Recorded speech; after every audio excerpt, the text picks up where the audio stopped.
વિવિધ બ્રાન્ડના ગરમ મસાલાના પેકેટમાં ડ્રગ્સ પેક કરીને અમેરિકા મોકલવાના રેકેટનો અમદાવાદ એનસીબીએ પર્દાફાશ કરી 2 કિલો કેટામાઇન ડ્રગ્સ સાથે એકને બેંગ્લોરથી જ્યારે 3 નાઇજીરિયનને દિલ્હીથી ઝડપી લીધા હતા, જેમાં અમદાવાદ એનસીબીએ બાતમીના આધારે અદનાન ફર્નિચરવાલા નામના ઈસમની ધરપકડ કરી હતી, ત્યારે તેની પૂછપરછના આધારે આ 4 આરોપીઓની ધરપકડ કરવામાં આવી છે.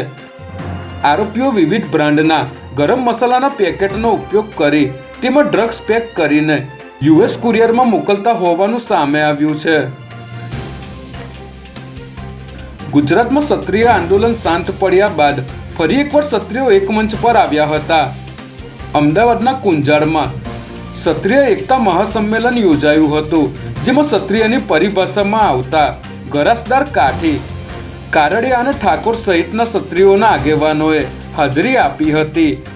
આ કાર્યક્રમનો મુખ્ય ઉદ્દેશ તમામ ક્ષત્રિયોને એક મંચ પર એકસાથે લાવી સંપૂર્ણ ભારત વર્ષની રાજનૈતિક પાર્ટીઓને ક્ષત્રિયોની એકતાનું પ્રદર્શન કરવાનો છે.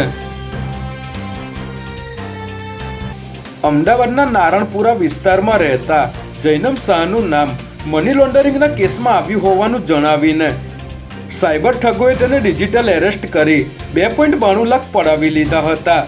જે બાદ આ યુવક ફરિયાદ કરવા સાયબર ક્રાઇમ પોલીસ સ્ટેશન ગયો હતો, ત્યારે તેને 1930 નંબર પર કોલ કરીને ફરિયાદ કરવા અને સ્થાનિક પોલીસમાં એફઆઈઆર કરવા જણાવ્યું હતું.